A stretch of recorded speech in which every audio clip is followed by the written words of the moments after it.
مرحبا بكم في قناه شيوات سميره. اليوم ان شاء الله غادي نوريكم طريقه تحضير البطاطس فريت. كتجي رائعه، احسن ديال الزيت. كنديرها انا في الفرن، كتجي رائعه.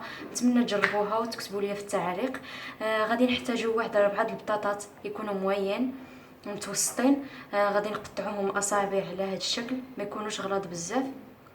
من بعد ما نقيناهم وغسلناهم مزيان وحيدنا لهم داك النشا اللي كيكون فيهم. وغادي نحتاجوا شويه ديال الملحه حسب الذوق، ومعلقه كبيره ديال زيت الزيتون. الا ما كايناش ديروا زيت المائده، راه بحال بحال ما كاينش فرق.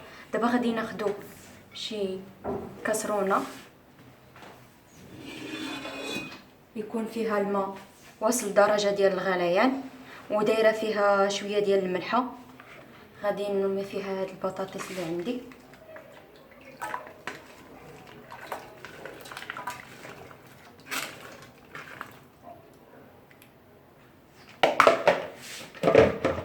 دابا غادي نردها فوق النار تبدا تغلي، نحسبوا لها 2 دقائق من بعد نصفيوها. لا ما تزيدوا لهاش الوقت كتير، 2 دقائق كافيه باش ما تهرس ليناش. والبطاطس ديالنا من بعد ما غلات 2 دقائق فوق النار صفيناها من الماء اللي فيها. غادي نديروها في اناء اخر،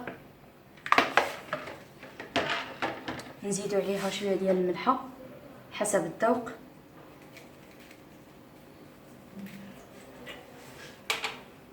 ومعلقه كبيره ديال الزيت. ما تكثروش الزيت. هاكا نخلطو مزيان.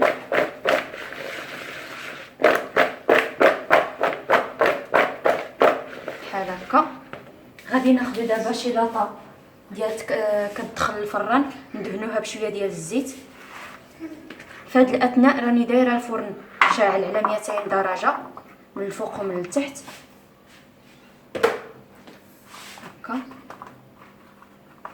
كاع بطاطا توصل اللاطه ديال الفرن باش تجينا مقرمشه بحال هكا،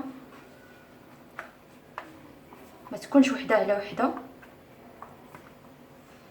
والان غادي ندخلوها للفرن واحد نص ساعه هكاك على 200 درجه وتكون واجده ان شاء الله. وها الفريت ديالنا من بعد ما طاب وتقرمش كيجي على هذا الشكل. نتمنى تجربوها لوليداتكم، راه كيحماقوا عليها الدراري الصغار، وبهذه الطريقه كتجي صحيه اكثر. نتمنى تجربوها وتعجبكم، ومرحبا بتعليقاتكم اللي كتفرحني بزاف. وما تنساوش تشتركوا في القناه باش يوصلكم جديد من الوصفات، والى وصفه قادمه ان شاء الله. وشكرا على حسن المشاهده.